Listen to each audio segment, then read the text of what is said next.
Scientists from the Wadia Institute of Himalayan Geology in India have used machine learning techniques to accurately model crustal movements over the Tibetan Plateau. The researchers used data from 1271 permanent, continuous, and campaign mode GPS stations on the Tibetan Plateau and its surrounding areas.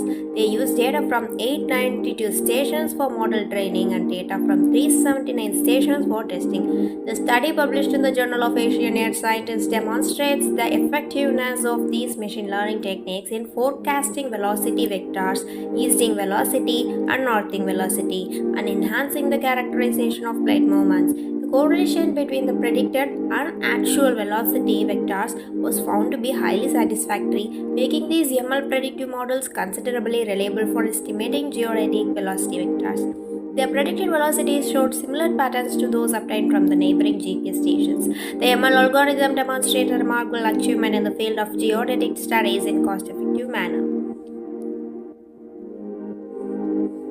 The Competition Commission of India has approved a proposed combination involving Reliance Industry Limited, Viacom 18 Media Private Limited, Digital 18 Media Limited, Star India Private Limited, and Star Television Production Limited. The proposed combination aims to combine the entertainment business of Viacom 18 and SIPL, who are wholly owned by the Walt Disney Company. As a result, SIPL will become a joint venture jointly held by RIL, Viacom 18, and existing TWTC subsidiaries.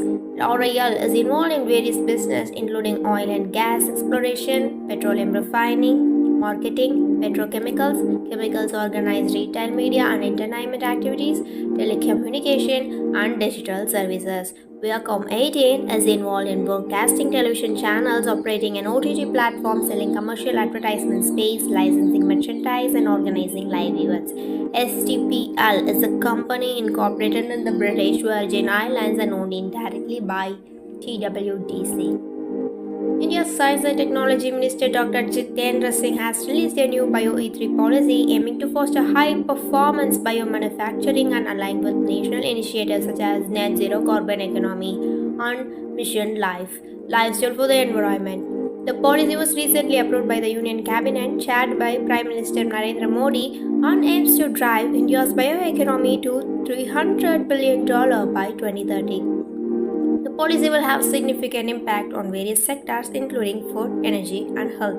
The six thematic themes include bio-based chemicals, enzymes, functional foods, smart proteins, precision biotherapeutics, climate resilient, agriculture, carbon capture and its utilization, and futuristic marine and space research. The PPP model will be an intrinsic part of BioE3 policy implementation, incentivizing the industry to promote employment generation.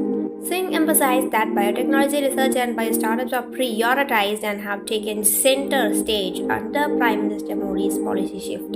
He also highlighted the India's vast bioresources, particularly the vast biodiversity and unique bioresources in the Himalayas. The biotechnology revolution will be India-driven, with the IT revolution being Western-driven and biotechnology revolution being Indian-driven.